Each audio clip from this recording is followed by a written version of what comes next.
Greetings from Paranormal M, your go-to channel for the most intriguing paranormal tales.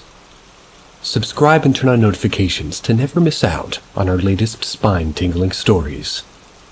We hope you have a thrilling time. My last walk through the long grass. I've always been aware, like growing up in a house of old-time Romani people. What gives you that? I say aware in the respect of that, to quote Shakespeare, that there are more things in heaven and earth. There's places I've been where I will never go again. And here's one of the last of them. I'm going to go back 30 years or more, to a day in the summer holidays where I found myself alone. I'd walked my girlfriend home, and it was the last time where the light starts to fade and the night starts to close. It would have been around 8 or 9. It was still quite light, and looking back, there's no need to be worried about anything. But as is the case with many things, the worries started anyway. I took a shortcut through a park which led me on a path that cuts through some woods. The light was good enough for me to walk the path and stay on through to the other side. I've always talked about the feeling of something watching you. And if you take anything from reading this, it's that the feeling you get is rarely wrong. Mine is never wrong.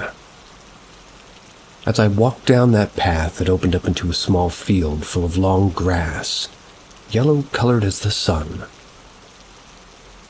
And that sun had been quite merciless with it. That's when the feeling struck me hard. Now, I was at an age where I thought I could handle anything, so I stopped and surveyed around to see what or who was there with me.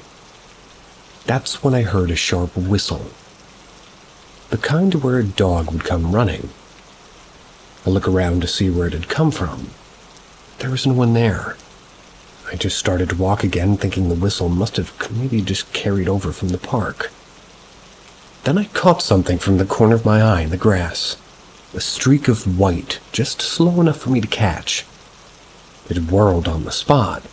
There was nothing there. I shout hello, no answer. So I carry on walking. I'm getting nearer to the far edge of the field now, and I hear clear as day literally to my back. "You're not leaving so soon." I turned again, and nothing was there. Fear is a funny thing, and the realization you could be in trouble coupled with fear is a horrible thing. Now, I've always been told from being very young that nothing can hurt you that's passed on. So, armed with that knowledge, I just carried on walking. I was scared, but I hunched my shoulders with my hands in my pockets. I was watching my feet, glancing up from the gap in the fence to get out of there. Only it wasn't there. I don't know how, but I must have turned around one too many times and threw myself off by quite a ways, at least from where I should have been. So now I'm a little more scared and not really prone to irrationality, so this thing wasn't right at all. On the breeze, I heard a laugh. More of a chuckle, maybe. I started to jog, this time keeping my eye just lined up with that gap in the fence. I fell down. I say fell down, but it was more like tripped, but maybe that was adrenaline. My memory gets a bit hazy there, but maybe because in the dying light I swear I saw a man. Just an outline silhouetted by the setting sun, but he was there. Dog at his feet, the long walking stick like shepherd's crook. I sat up, and for the first time in my life I realized my family weren't as crazy as I thought they were. It's a humbling experience. I bounced onto my feet like Jackie Chan, and I shit you not. That jog turned into a dead sprint. I knew in my head and heart I'd seen something that wasn't right. I needed to get out of the way as fast as my legs would carry me. The very last thing I heard or thought was, "Don't be a stranger, lad." There's places that should really be left alone. There are things there that want you to come and visit. After that, even with my mates hanging around at that park, I felt watched. I'd look down that path and swear I'd hear laughter. They built some warehouses on that land, so I suppose it's not somewhere to worry about these days. I still tell my boy about things like this that happened to me, and he rolls his eyes and sometimes even laughs. I might take him there one day and see what happens, just to see.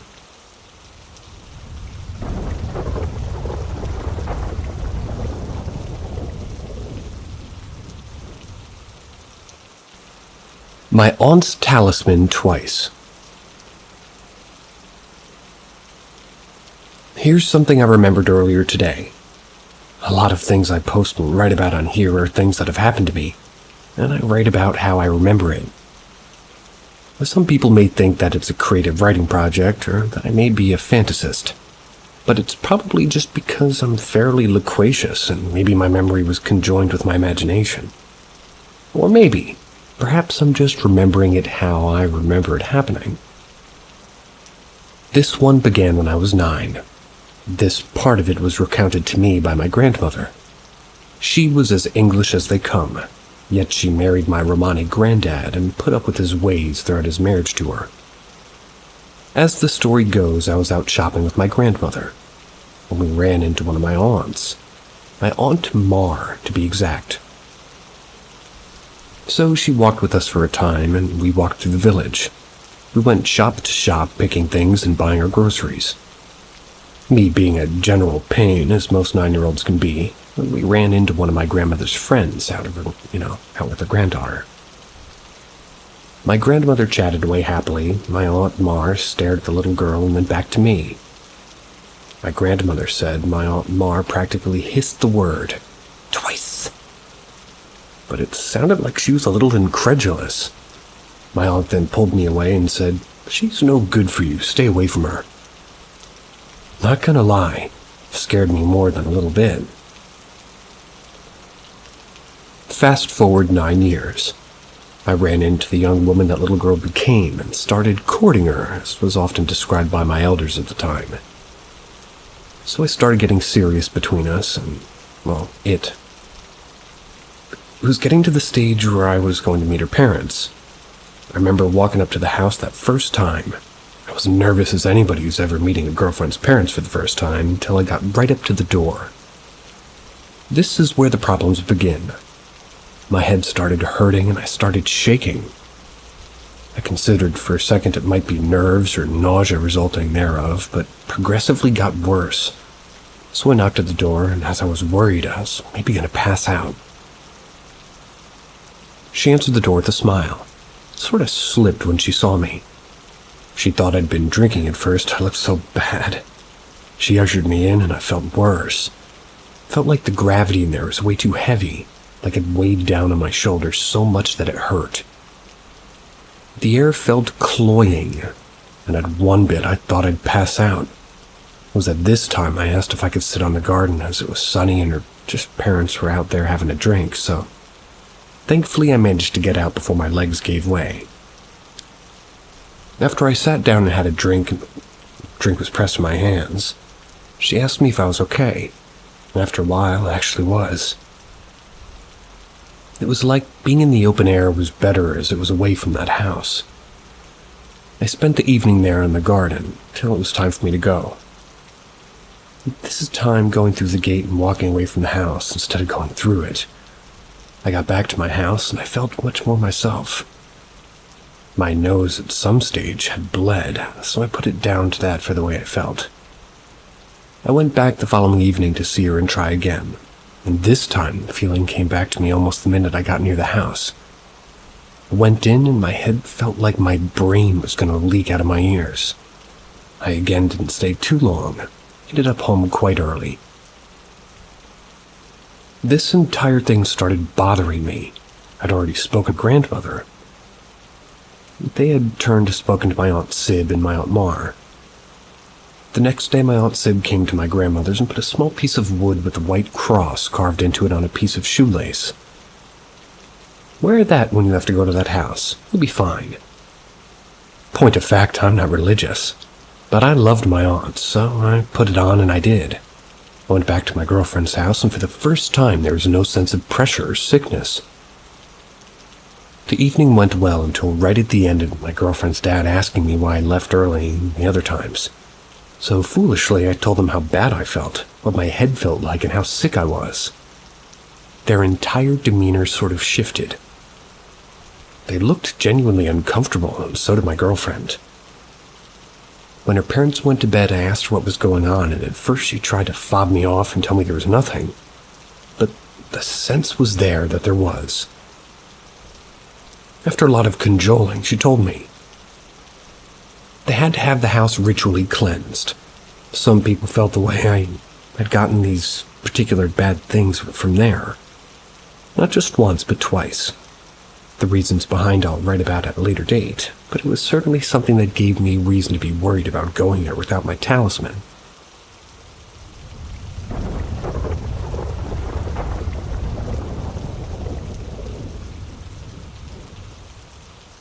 Hotel dreams. This happened almost 8 years ago, so I'm going to share as much as I remember. I live in the largest city in my state. Some of its history goes back to the 1700s. I don't know much about the history of the building, but this particular Red Roof Inn once inhabited me and my then girlfriend, now wife. We were fresh faces, 20-year-olds, and we were living with my parents, so we would frequently stay at hotels around the town for some privacy. That desire is what brought us to what I know of as the only Red Roof Inn in the entire city. We got 4 more than we bargained for that night. But more preposition, me and my wife both seem to be a bit touched when it comes to supernatural things. I see shadow people and encounter time junctions through dreams, see and hear spirits, and my wife has visitation dreams. She hears spirits and grew up and has an attached spirit. So neither of us are really strangers nor scared of paranormal activity. While I do welcome the encounters, I can't really control them, and I have accepted them. Now to the hotel. That night was well odd, but doesn't do it justice. The disembodied scream was passed over after all. I'm sure our neighbors heard several strange screams as well as it was a hotel, but we're all our neighbors occasionally. But the laughs were not explained away. The laughter of children, of babies. Thoroughly creeped out, I decided to go to bed, and that was a mistake. We should have left after the laughs, but I ignored it as, we do most other paranormal events in our lives. Sometime after I fell asleep, I woke up alone. I figured I'd get up and find my girl, so after checking the bathroom, I figured she went out to smoke. So I grabbed the keycard and left the room. But the hallway was different. Didn't look different, but it was much, much longer and branching off in places it should have been. Like a hallway to the right as long as the other main hallway, only my room was on the right side of the hall and had a window, and that hallway branched into nothing. So that's when I picked up. Oh, I'm dreaming. That's making sense. I don't lucid dream at all, but I knew the basic concept from studying psychology in high school. And when I realized it was a dream, that's when things got weird. As I went along the long hall, still determined to find my wife, babies came in the laughter first, then the pained screams. I don't know if any of you have ever heard a baby in pain, but there's nothing that wrenches your being at the sound of something deep and primal. It elicits the most powerful fear response in people, so my mind and body are on full alert. I start booking it, trying to get away from that pained baby, and all at once, the faces come screaming. Faces of babies, on the floor, on the ceiling, on the walls, on the doors. Finally, they surrounded me in the air. Itself circling around me, screaming in fear and pain. I'm running through these unnaturally long hallways, and you finally just from out of nowhere run into my wife. We both just launch out of bed at the same time, screaming and drenched in sweat. It was as if we were both running a marathon in the desert. After we both calmed down and she was able to explain, that's when I realized that we both had the same dream at the same time. Only her dream started with her outside as if like we were smoking a cigarette and dozed off against the wall. We left within the hour. The receptionist didn't seem surprised from what I remember, but that could have just been that people buy cheap hotel rooms all the time and leave partway through the night all the time. Maybe they were just used to it. Never gone back there, but every time I laid eyes on that building, a chill runs through my entire body. Haven't been through that way in a while, but I'm sure that they demolished that building.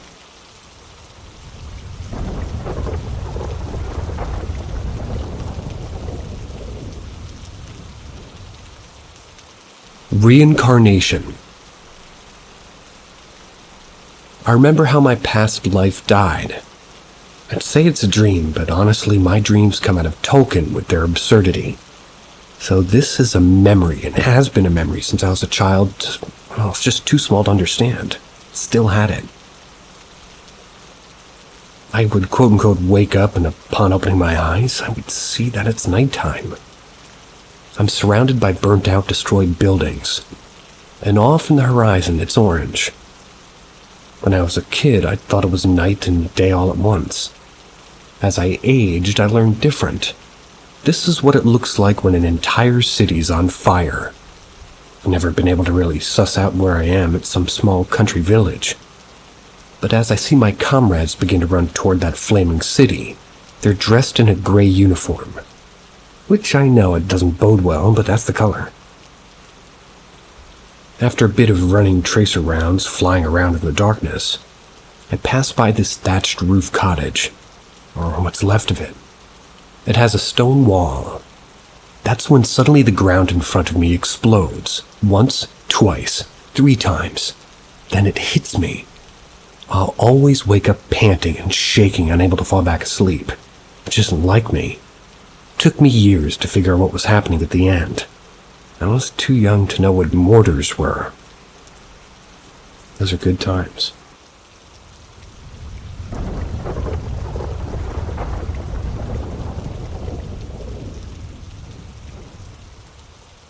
Human that sets off electric meters. Myself, I set off electricity detectors. Found this out when I had electricians working in my home, and their quote-unquote live wire scanners were reading live when I was around. The meters registered me as having voltage. Low, but nonetheless bizarre. So bizarre that they'd requested other meters to be used because their meters must be broke, since all the power was cut. They said humans don't have voltage, but after much stress, trial, and tribulations about it, they had me leave the area and their meters went back to showing all electricity as null. They tested me outside and again, all meters read voltage.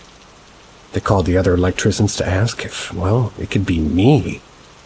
But eventually they joked I must be some mutant like an X-Men. After this incident, I was thinking, I've had problems with poor cell phone performance and batteries draining on all things. I've had lights turn dim or on stronger at random, but nothing consistent and never frequent enough to be weirded out. Only once something was significant. I screamed and yelled in the early morning hours because I stubbed my toe, and a nightlight light bulb burst in the room I was in, scared me to death. Coincidence? I don't know. I'm also trying to make sense of those things that all happened before the electricians were perplexed with my readings. I can't say I've explored what's going on, and I've been tested for voltage since, but I don't exactly repeat this stuff to folks. It makes me look crazy, and my unique trait does me no good. But it is interesting to wonder what it means. Be nice if it could be helpful in some way, couldn't it?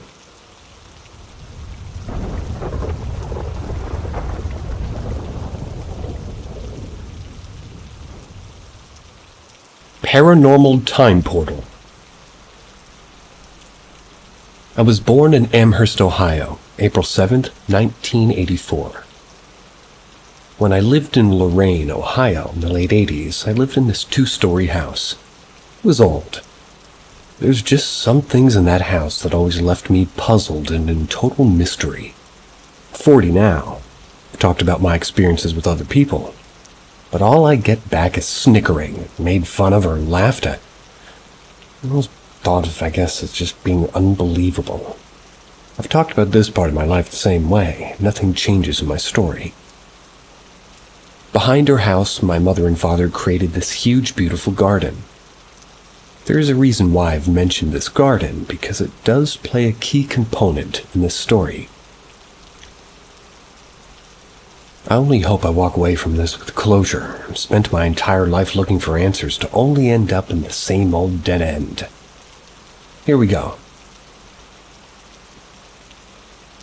Between the ages of 3 and 5 years old, my parents would throw some weekend cookouts. My dad would invite his work buddies and drinking buddies over, and my mom would invite her people as well. The floor modal stereo would be out and play in the background. Dad would be socializing with his people, and the grill is grilling. My light blue kiddie pool would be filling up with water, front yard would be out in the parking spaces. One weekend, I decided to walk around the house by myself, for some reason.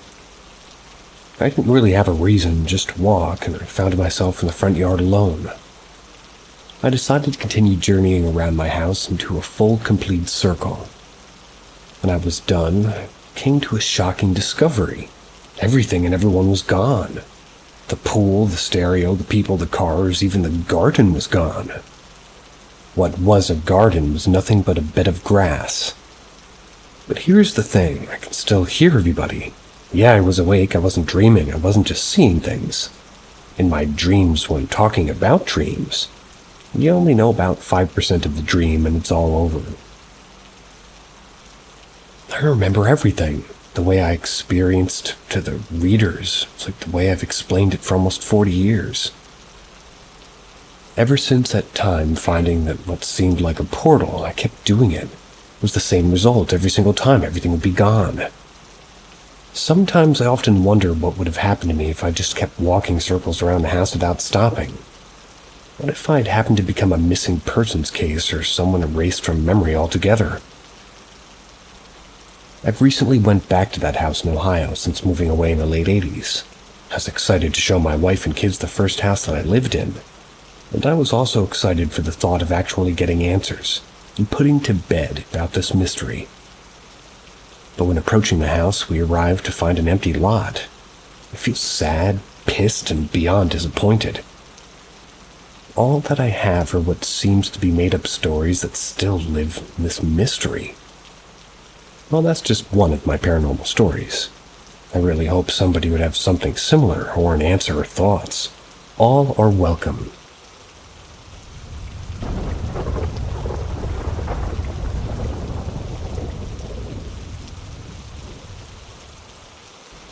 Is there something or someone in the bathroom?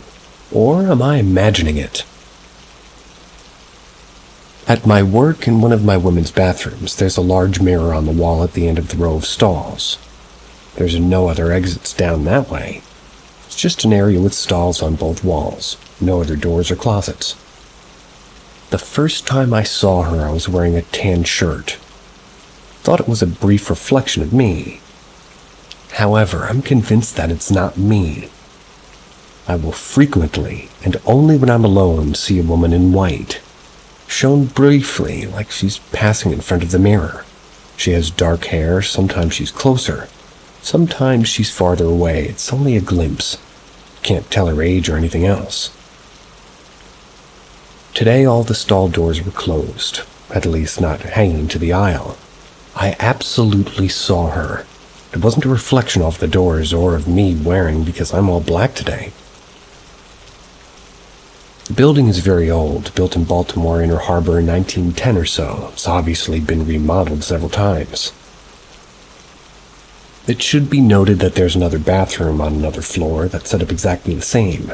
Same colors, same tiling. They're basically twins. I've never seen her in the other bathroom. Is this something that happens to people, or am I just imagining things? I've never really believed in daily paranormal experiences, but I've had a few strange things happen before. This is just constant. I'm leaning towards maybe I'm losing my mind, but it doesn't happen anywhere else. Also, can't post a picture without identifying me or my employer, but it's just a normal bathroom with tile floors. There's muted colors on the wall and hideous darkish greenish stall doors. No bright lights in the stall section. Also, I did try to research deaths in the building, but most of the results I got were from when the building was factory, just some fire in the 1920s or 30s.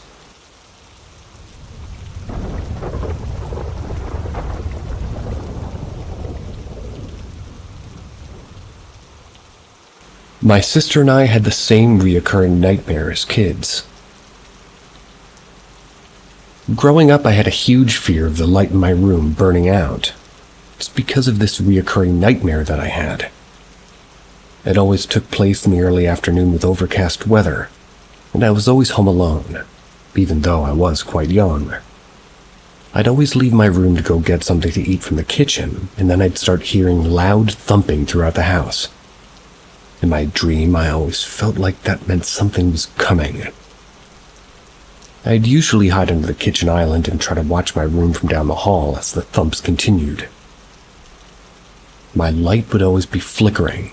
Sometimes my door would swing and I'd feel this really heavy presence throughout the whole house. The thumping would just get more intense until my light would burn out. I knew that meant that whatever was coming was there. But the nightmare always ended there. I don't know what it was. Anyways, I don't have all that many paranormal memories growing up. My room always spooked me a bit though, but I chalked it up to this nightmare I was having. However, around the time I was 17 or 18, things started getting really weird in the house. My sister would find her drawers open and her socks out on the floor. The animals never liked coming to my room, stuff like that. My mother and I thought that we saw apparitions on 2 separate occasions, but since we both saw them at night when we'd get up to use the bathroom, I assumed it was just our tired brains playing games on us. The spookiest thing is that on regular intervals, always whenever we would all be hanging out in the living room, the lock on our front door would click. It was so loud and distinct, none of us would ever come up with an explanation for it. It happened no matter the weather, completely at random. We couldn't even mimic the noise ourselves trying to play with the lock. It only ever happened when we were all together in the living room. I moved out a few years ago, but even when I'd go back to visit, and all the way up until I left when I was 19, I was never able to sleep without a light in my room. My room was the only place I could never sleep in the dark. My family ended up moving out of that house almost a year ago now. Sometimes we reminisce about the things we experienced. That's why we were there, and we've never had any explanations for it. My sister and I were talking about the one time, and I remembered the nightmare I had. I started explaining it to her mostly because I was curious if she thought it had any connection to what we were experiencing in the house. I hadn't thought the two could have been related until then. And as I was explaining the dream to my sister, she literally started crying. Obviously, I was freaked out and asked what was wrong. She told me she had the exact same dream growing up, even down to the very heavy presence, which is really what spooked us the most. We always had a theory that something was trying to get into the house or something like that, but we were both pretty fucked up after realizing we had the same dream. Messed up our parents too when we told them.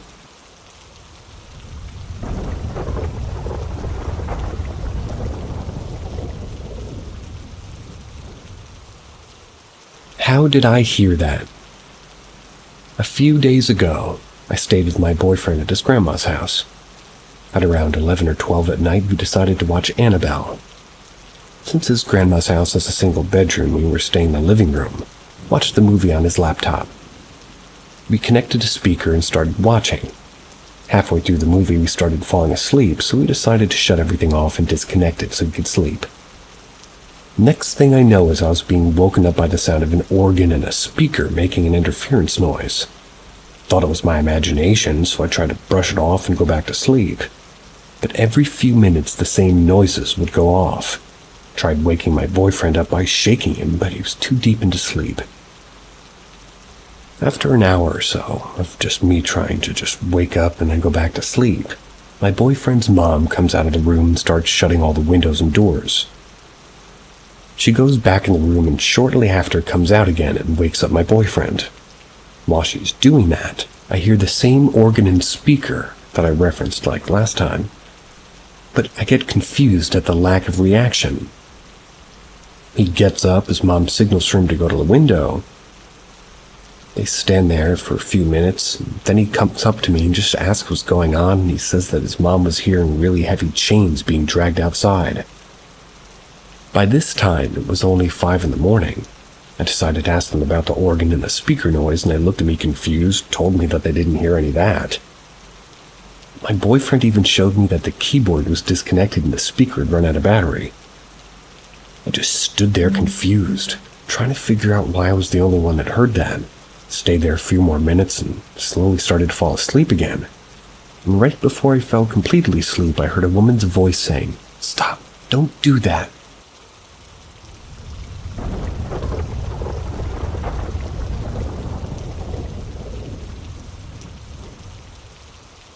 I saw something crazy as a kid, one of many things. I had a stressful and traumatic childhood. Drug-addicted older brothers, traumatic, bratty older sisters. Boo-hoo, who cares? But honestly, the other traumatic stuff, it's pretty good nightmare fuel, and as an adult, I always appreciated the crazy aspects of it. Whatever it was, hallucinations, overactive imagination, whatever it could have been. Long distanced by time from the primal fear and rage I felt in those situations, there's a novelty to it. It makes me feel special. One of the experiences I had that was particularly intense was towards the end of these encounters. They did stop happening to me eventually. That was when I was in my early teens. The second time I saw a yellow-eyed thing. I was playing hide-and-seek with my brother. There were 7 of us. Our parents were still together. 10 years separating me from my oldest sibling. 7 years from my youngest. We had a hectic household as a result, screaming matches, being beat up by our older siblings, drug addictions, and drama abound. I was just trying to not be like my annoyed, loud, angry, dramatic older siblings, honestly. I was trying to avoid them and just play video games or maybe be with my cousin and other brother. So there we were, playing hide-and-seek. All the lights were off, and I was sitting in the living room with my brother.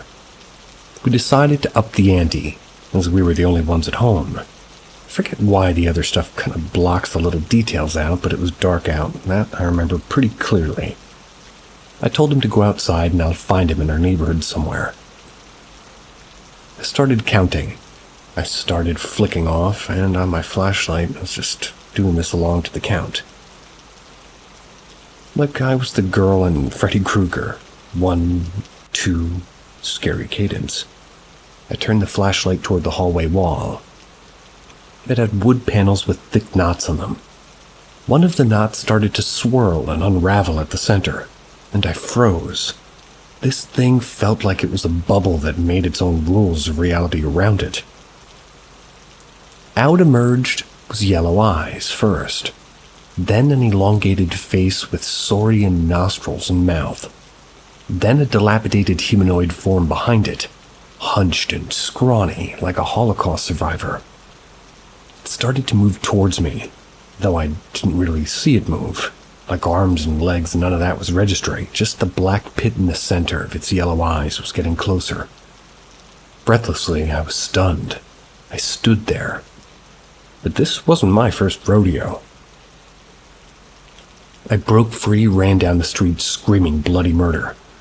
"Come out, you bitch, I'm not playing anymore. Some weird shit just happened." That wasn't one for one what I said, but it's close enough. The rest of the night was a blur. My parents got home from a movie or whatever, and my older brother got back from doing drugs or whatever they like to do, and I explained it to them to get the same old overactive imagination stuff. Along with the "we're definitely not paying for a therapist" type stuff. All my childhood I went from shooting my brothers with vacuum cleaner parts as if they were rifles in World War II to worrying about what I would see the next night. Would I wake up at 3 a.m. on a dot, or would I sleep through a dreamless night like I hoped? Anxiety-inducing over the years. People would claim anxiety was crippling, but I was born in anxiety, molded by it. They were simply adopted by it. It was like a cold river that I long acclimated to.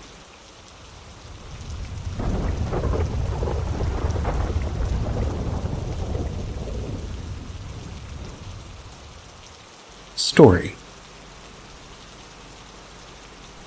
There is a building nestled in the heart of Lakewood, Colorado. It's an unassuming little apartment building originally built in 1922. Its initial purpose is unknown. In 1960, the building was renovated and exists as an 8-unit apartment building today. Seeking answers for the story to follow, I conducted some research to see if I could learn more about the building and properly what it sits on. The earliest mention of this building comes from a marriage license record in the Colorado Transcript dated December 24, 1953. The article was a wedding announcement for Stanley P. Riley and Roberta A. Reynolds, who resided at 1690 Swadley Street, the address of the apartments. Fast forward to 1991. A man named Czeslaw Jaros. He acquired 50% ownership of the building. However, in 2008, Jaros was murdered in Florida. His brother took over his assets, including the apartment building. Over the years, the titles changed hands several times, with no notable significance. That was all I could find. Personal encounters. The beginning. My first encounter with 1690 Swadley Street was in 2013 while attending Red Rocks Community College. I frequently studied with a classmate who would sometimes house-sit his uncle's apartment. We had an upcoming test, so agreed to meet at the apartment to study one night. I arrived to find a small, older stucco apartment building with a dirt parking lot. The building was next to the VA hall and the bar, nestled in a quiet residential neighborhood. The unit my friend and I were meeting in was on the east side of the building, ground level. The inside of the apartment struck me as odd, due to the bizarre layout. The front door entered into a small living area that opened directly into the bedroom area, which you had to walk through to get to the kitchen and the restroom. As we studied in the living room, my friend pointed to the bedroom, told me his uncle would sometimes wake up to see a tall figure, darker than any other shadow, with a white collar in the corner of the bedroom. My friend said that he had seen it too, and for the rest of the evening my eyes kept finding their way to that corner of the room, which gave me the creeps. Living at Swadley Street first day. About a year after that night, I was looking for a place to live. Lo and behold, I found a cheap unit, $600 a month, which was amazing. It was in the same building, and this unit was on the second floor, west side of the building. The space was bright and far less oddly configured than homeboy's uncle's unit, so I moved in. On my first night I dreamed of animals, dogs, cats, rabbits entering under the door, accompanied by a woman standing in the bedroom doorway. The dream was so vivid and the feeling from the dream lingered after I woke up. It was a strange dream, but also comforting. I attributed the bizarre dream to first night jitters. The building is only 2 stories tall, so my unit was the top floor, with the exception of the attic. The attic could only be accessed through a door in the middle of the upstairs hall inside the building. The door to the attic was always locked, and if you peeked through a slot on the door, sort of like a mail slot that we dropped rent checks, you would see stairs covered in dust and cobwebs, clearly never used. Regardless, I frequently heard footsteps, what sounded like pacing coming from the attic, day and night. Sometimes when I heard it, I would go out into the hall and check if the door was open or if the light was on up there. The door was always locked, no sign of entry, and in addition to the disembodied footsteps above, I had a different kind of footstep visiting me in my room. Sometimes throughout the night and early morning, when I was half asleep, I would feel the sensation of a cat jumping onto my bed and walking over my body. I had no pets at the time, however, did have cats growing up, so I know how they feel, their weight, and how they sound when they jump onto something. The sensation would always dissipate when I woke up. Despite these oddities, I really enjoyed living there. Never felt creeped out or unsafe. I was sad to leave a year later when I chose to move into a house with some roommates.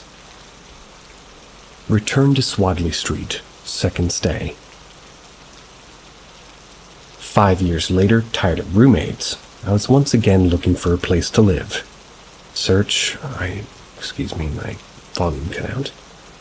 In my search, I stumbled upon another available unit, 1690 Swadley Street. This time I moved into the unit across the hall from the unit I lived in before. The first night a girlfriend of mine stayed over. In the morning when we woke up, she told me she had a strange dream. She described a woman surrounded by animals in my apartment, standing in the hall between the living room where we slept and the kitchen, exactly like my dream from years before. Similarly, the strange occurrences resumed. Footsteps in the attic, ghost cats on my bed. And one morning, I was half asleep when I felt what seemed like a cat nestled into my side, then walking onto my chest and doing a kneading motion. Still not waking up the cat, it jumped, caused my hand to hit my face and my eyes opened. Now awake, I looked around. Nothing was in my bed, or even in my room, and I always sleep with the door closed. I looked at the clock and realized that I was almost late for work. I'd recently started a new job, so I was grateful. The abrupt wake-up. Thanks, Ghost Cat, I think. That's when I began to wonder more about the footsteps and the ghost cats, recalling the shadow priest in the bedroom of the lower-level unit on the east side of the building. I actually began looking ghost cats up on the internet, started learning about things that disguise themselves as cats. I quickly decided that ignorance is bliss, deleted my browser history. Several months later, I was moving out again. While I was looking up my car, there was a woman just sort of sitting in a grassy area on the east side of the building smoking a cigarette. She called me over to chat. She was the current tenant of that first-floor unit my friend's uncle occupied. We made small talk for a while before she leaned in and lowered her voice to a whisper. "I think this building is haunted," she said, going on to say that some nights she would wake up and see a tall, shadowy figure with a white collar in the corner of her room, just as my friend and his uncle had described back in 2013. So that was wild. I absolutely feel like there's a presence in that building, though I never felt unsafe. Actually, quite the opposite. I was very comfortable there. That place seemed to provide me things when I needed them when I lived there, and both times I was going through difficult times in my life. And my apartments in that building, they offered me a safe place to heal. So I thought the saga was over. I was married now to my wonderful best friend, and we have 2 adorable little chaos creatures. We just bought our first home. No more running away in the apartment for me, but then I was thinking about the old apartments one night. I typed the story out and posted it on Reddit, hoping to learn more about the building. And recently I got a response. A girl responded saying that she's currently living in one of the units I used to live in. She said that one night she was talking to another tenant of the building. The tenant mentioned having discomfort with the corner of their unit, so they leave their light on all night. Together they wondered about the history of the building. The girl living in my other unit, my old unit, started doing some research and found my post. The same night that she found my post, she responded. In her response, she said that she hadn't ever seen or heard anything out of the normal. She had heard noises coming from the attic or along the side wall, which abutted the entrance to the attic, but didn't really think much about it. Also, she has a dog that makes a lot of noise, so that, she thought maybe that was why. She said that she did feel creeped out by a window in the laundry room, which is a window on the door that leads to the very dark boiler room. And same, the window was creepy. However, she then added a follow-up post later saying the following. On the night her and her other tenant were talking, which led her to my post, the door that led to the attic was unlocked. They had gone up the stairs to take a sneak peek, finding the attic empty, with no sign anybody had been spending time up there. Later that night, she read my story. She called her brother to tell him about it. She noted that she and her brother aren't superstitious and tend to be skeptical about these things. It was late at night, around 1 in the morning. While she was on the phone talking about presences out loud, she started to hear pacing up and down the staircase to the attic, which abutted the wall to the bathroom of her unit. The pace turned into stomping and became loud. The stomping moved from the upstairs attic out of the hallway, at which time she began hearing banging noises at the front door.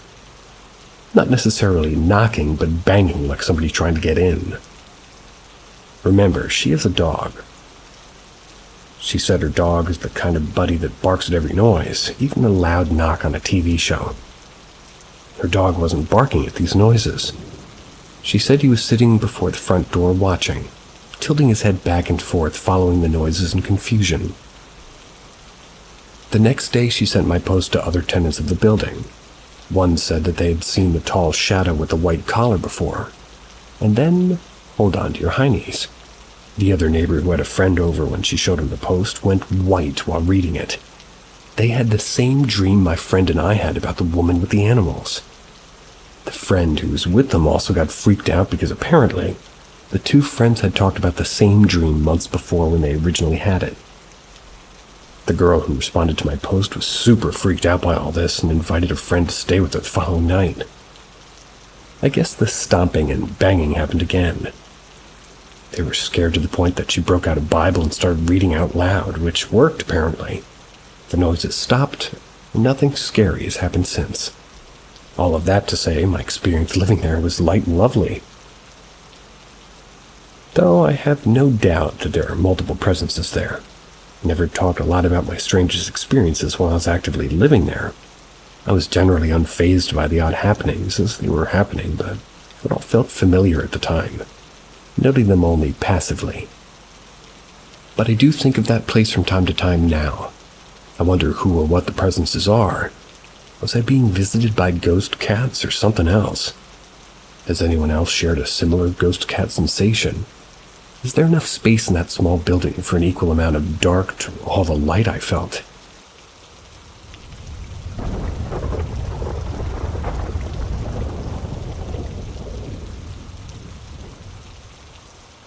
Spiritual cleansing attempt made things worse. My girlfriend had been experiencing a lot of irritability, anxiety, and crying, and I don't know why, but I thought about doing some spiritual cleansing here at home. Maybe I noticed strange nuances in some things, some bad smells around the house. I performed a cleansing ritual with some incense I had at home. During the ritual, I spoke, asking any negativity or entity to leave. That same day, many things started falling. Things that wouldn't fall from just wind. For example, the first thing to fall was the key that stuck to the wall on a hook with double-sided tape. It all fell. The hook and the key. Made a loud noise echoing through the wall when it fell, and went there, glued it back, tried to put my strength, and it just didn't come off. All of the key hangings, only mine fell. It's just me, my girlfriend, and her brother living here. Well, then at night, the little jar I was using to burn the incense was knocked off the table as I was passing by, and at that exact moment, that got me. Then at night, an object in the bathroom on her shelf, which had been there for months, my snorkel, was thrown onto the floor at least 20 centimeters away from the shelf. We ignored it, went to sleep. The next morning when I woke up, my key was on the floor again. Only my key. It was hanging before. Everything that fell was either my belongings or related to the ritual that I performed. Well, I bought some Palo Santo. I asked my girlfriend to help me go through the house. We did another ritual, sending whenever it was away. And for a day we were fine. But she still felt a tightness in her chest, which went away after the next day. In the afternoon, I started having chest tightness and anxiety. I asked if that's what she felt. She said yeah. Sometime later, she started feeling it again. We went to lie down, hugged each other, and it passed. But at night, as I tried to fall asleep in the early hours of the morning, I heard noises that were getting closer and closer to the bedroom. And when I thought, it's here, I started feeling intense chills, sweating, palpitations, anxiety, and insomnia. I could only sleep 3 hours later. The next day I burned Palo Santo again, as I started smelling vomit in the bathroom while taking a shower. And this smell of vomit randomly appears throughout the house. The hallway, the living room, then at night I try to fall asleep randomly, my heart starts to tighten. I start to feel anxious. Last night I even woke up to this. I had already fallen asleep and everything. Well, this is my situation. I don't know if I made things worse by trying to spiritually cleanse the house, if whatever it is now inside me. Maybe I disrespected the spirit and now it's seeking retaliation. I don't know if I should just ignore it until it gets bored and stops, or if I should do heavier cleansing with other herbs. My intentions were good, I just wanted to relieve my girlfriend's anxiety.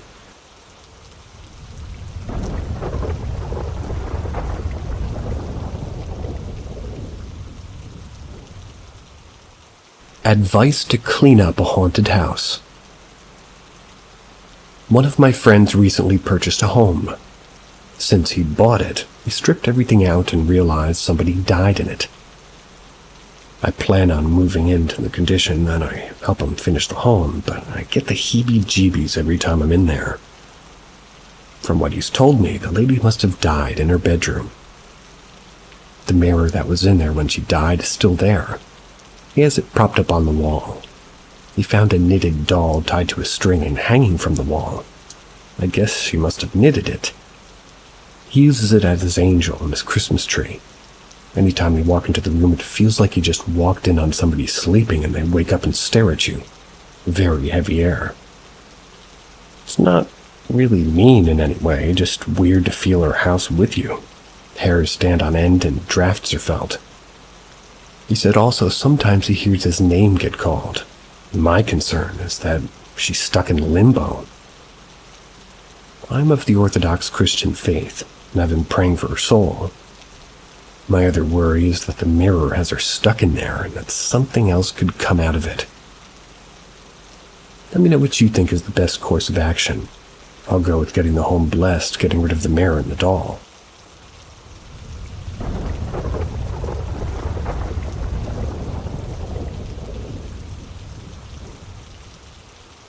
Question: was I experiencing something paranormal? I'll set the scene. A few years ago, my family of 9 moved into a house we just started renting. It was an older house, had a super interesting interior in the basement that creeped me out. My basement, that I had picked to have my only bedroom, like a storage type room, was in the basement.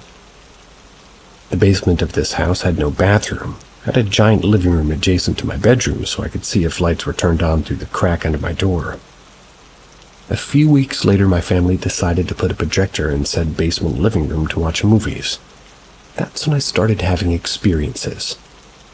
I'd also like to note that just her basement had weird scratches on some walls and doors that gave me the heebie-jeebies.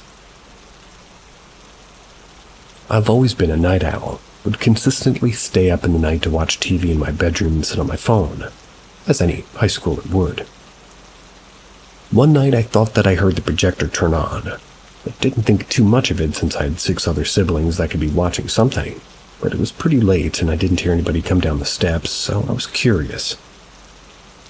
When I went, opened my door, nobody was downstairs, but the projector was playing and lighting up the whole basement. Again, I didn't think much of this. I turned it off, went to sleep. I asked my family about it the next day and nobody had been downstairs, so I brushed it off and thought the outlet of the projector was just being funky. I started to get a weird feeling when I was just, it was like happening every single night. I would hear that projector being turned on and I could see the light from it shining beneath my door. Routinely, I would take the remote, turn it off, go back to my room. Although a few weeks later it started to change. I would turn it off and go back in my room, but it would turn on immediately again. Got so annoyed that I took the remote, went back to my room, set it on my dresser so I knew the button would be pressed, but to my surprise it still turns on at that same time again. I kept telling my mom about it, but she didn't know what to do or how to explain it, so we chalked it up to nothing. Again and again it kept happening, and eventually I just unplugged the entire projector. I was completely fed up at this point. was extremely pleased that unplugging it actually worked, until it didn't. Just a couple of days later, I was sleeping in my bedroom and the TV in my room turned on. This, of course, woke me up, but I didn't think anything of it because I had actually fallen asleep at the remote, so I thought I rolled over and hit the power button. I turned it off and moved the remote to my nightstand, went back to sleep. The next night, I was still awake and the same thing happened, but the remote wasn't anywhere near me. Again and again, I would turn the TV off and go to sleep, and eventually, when I would turn the TV off, it would turn back on immediately. At this point, I had to reconnect that projector and my TV were somehow related. But I've never had a paranormal experience before this, so I didn't know if this is what was happening or if it was just me going slightly crazy. Eventually, the TV refused to turn off at all because it would just be turned black so quickly. So I started sleeping with the TV on 24/7 and not be woken up. A week or so later, it got to the point that I completely unplugged my TV and never plugged it back in. Solved my problem. Nice.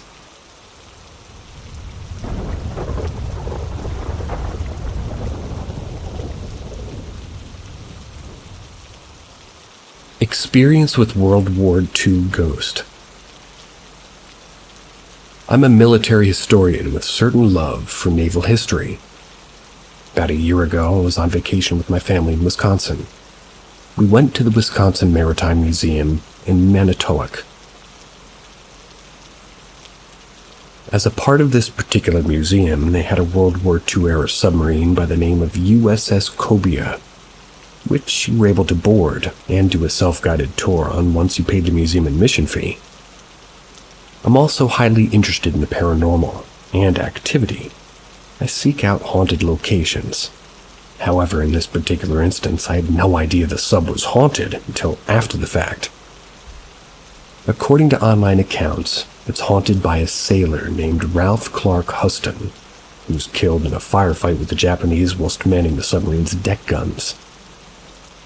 While on the submarine itself, I saw nothing, though people who go aboard the sub alone report that items which they had dropped through the floor managed to find their way back to the railing of the stairs towards the entrances, despite no one having gone down to fetch them.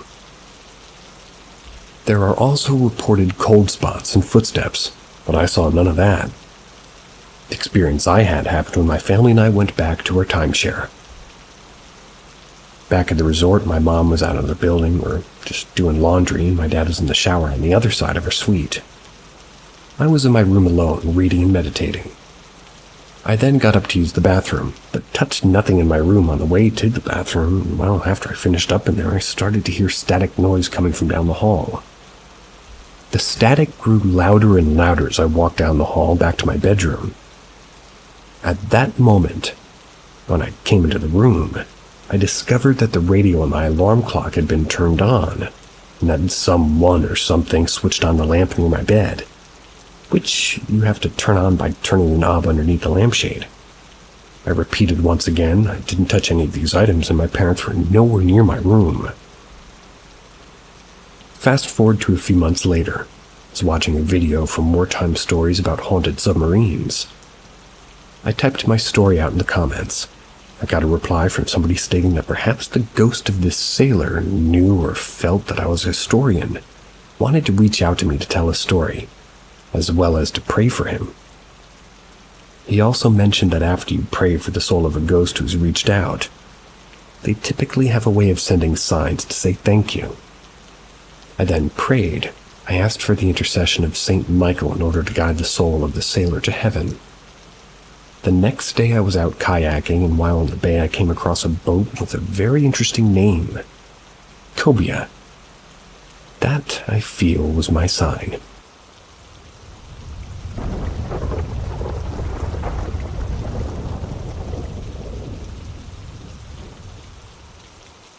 Ask Reddit. In an old house I rented years ago, none of us felt comfortable there. I literally didn't unpack most of my stuff and slept in my bedroom only a handful of times. I would wait until we were busting to go to the bathroom at the back of the house, and we'd all bundle together downstairs in the lounge room where we had guests. It was an old double-story terrace, The kitchen was attached to the lounge room, and one night, my boyfriend and I were making fun of someone and completely took it the wrong way. We're cracking our asses off, and the next day we both brought it up in the car and felt weird about it, because it was taken too far and not really like us. We were watching a movie one night, and the heavy door attached to the front door that led to the front door started opening and closing slowly over and over again. We watched it do this for way too long, then went to try and see if, really what was causing it, because there was no wind or anything that would cause this old heavy door to move, let alone open and close like it was doing. After we moved out, every one of my friends brought up how creepy that place was, but no one spoke about it until I moved. They would always bring it up before me and be all like, "What the fuck, that place was creepy." Then we would feverishly talk about it, but despite living there for a whole 6 months, moved as soon as the lease was up.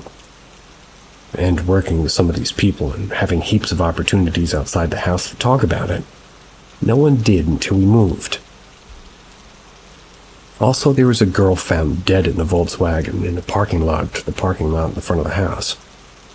Her parents owned a bakery and were being extorted, but it went bad, and she was murdered and stuffed in the boot.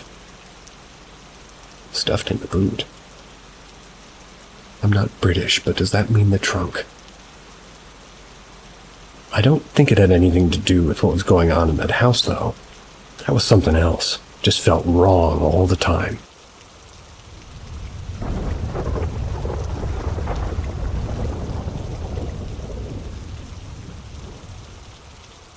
True story about my dad's ghost experience. My dad drove a truck for a living. We live in California. Years ago, he was driving north on Highway 5. He doesn't recall exactly where, but it was somewhere south of Harris Ranch. He's northbound to the Bay Area coming from LA. It's the middle of the night, Highway 5. In this area, it's very desolate. There's no other cars on the road at this time in this area. No drugs or alcohol were involved. Neither my dad nor family have any history of mental illness or anything like that. We're your average healthy folks. He drove an 18-wheeler big rig. While driving, 2 different truck drivers pulled up next to him and signaled that he had a flat tire. My dad wanted to get home, acknowledge the drivers, but he had no intention of stopping to have it fixed. Finally, a 3rd truck driver pulls next to him and signals my dad to pull over. My dad said the truck had weird lights that weren't the standard big rig light colors. The truck driver parks, like behind my dad and on the shoulder, and he approaches my dad's cab. He tells my dad that he has a flat tire and he should get it fixed so it doesn't catch on fire and cause an accident. My dad, not wanting to be, seem like he was driving on the flat, acted surprised and then said that he'd get it fixed, but he had no intention of actually getting it fixed.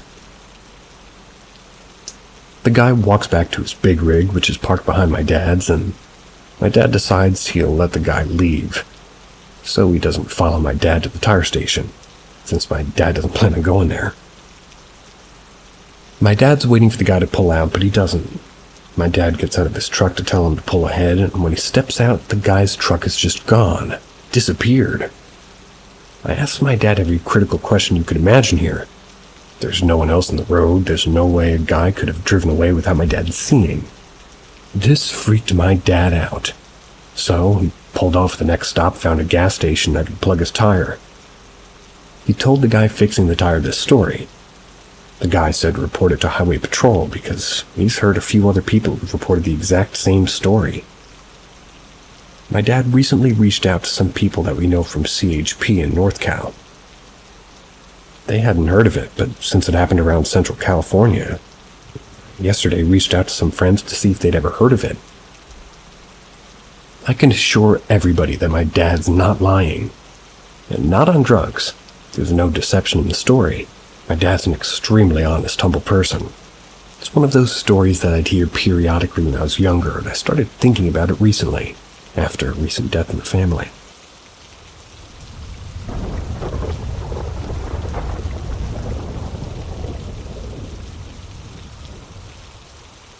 Trucking. I'm an OTR driver, seen a lot of weird things in the years, from gore crashes to random creeps jumping in front of my truck at 2 a.m. But I was driving once through the Four Corners in Utah, California, screwed that up. The Four Corners, which is Utah, Colorado, Arizona, New Mexico. I was passing an Indian reservation. I didn't have anybody around me, so I rolled my windows, turned up the radio, and started singing while driving. I was drinking a Monster Energy, and I hit a long stretch of clouds, sort of partially covered the moonlit night. I could see some stars, and then a moment, like 2 miles, my radio started static. Wasn't uncommon to lose service being in bad remote areas delivering goods, but I've been through the highway before. I don't normally get static. So I shut off the radio. Click. Silence. I drove for a mile. Clicks on. Static. I notice a car coming up behind me. I whip my trailer to see how close moves to my trailer, and I speed up confused. I'm in the middle of nowhere, and it's keeping up with me. This light from the car lifted up above the road. It was getting brighter, and it was like at my catwalk, then just dimmed out, gone. My radio kicked back on with no static. I pulled over at a casino rest area truck stop, and I went in to get a coffee and a bag of Cheetos. Guess I had a look of confusion still on my face. The gentleman said, "Did you see the orb?" I said, "Orb?" He said, "Yes. You're the third trucker who's come in and grabbed a snack and a coffee. A woman took her life near here a few miles away." They point the way it just came from. She's popular here, harassing trucker drivers and just knocks on cabs, follows them, messes up radios, whatever. I've heard it from all the drivers. I was so dumbfounded. I've had lots of things, but this one was weird.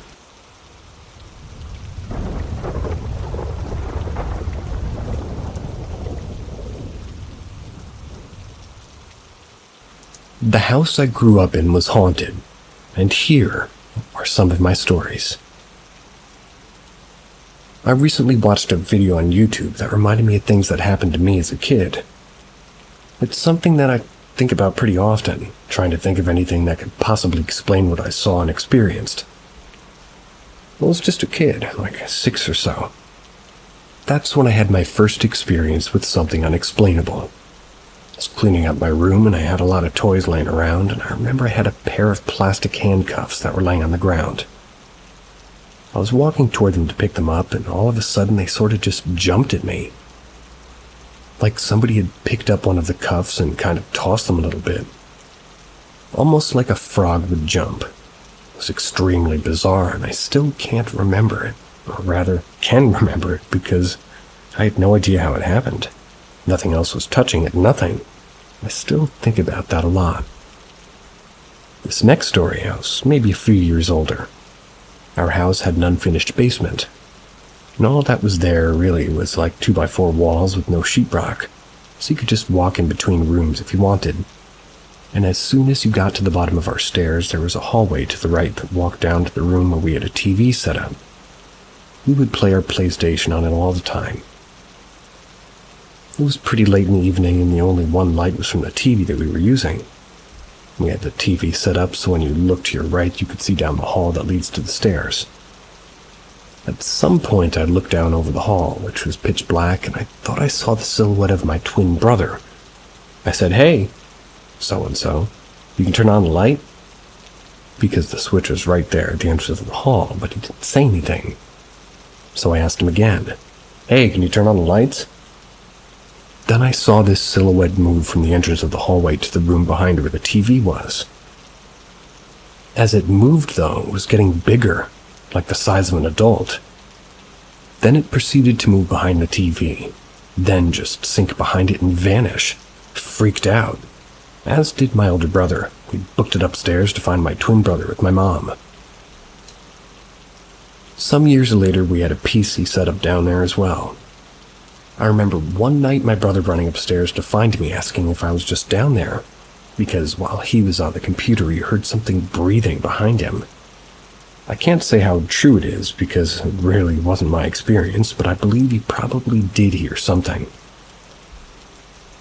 Another time I went down the stairs and took a right to take a walk to the hallway. As soon as I turned to look down that dark hallway, there were just what appeared to be a pair of glowing eyes. They were looking like they just opened up. I remember the feeling of pure dread, and it almost made me vomit about how scary that was. I immediately booked it up the stairs. Now, when I was younger, I would sleepwalk a lot. Not sure why, certainly don't do it now, but I would sleepwalk and I would wake up and be in the basement every time. It was creepy. When I got older, I thought maybe it was all in my head. Things did die down a bit. I was in my teenage years, but when I was 18, I had another experience I really can't explain. I was sitting in my dining room one evening.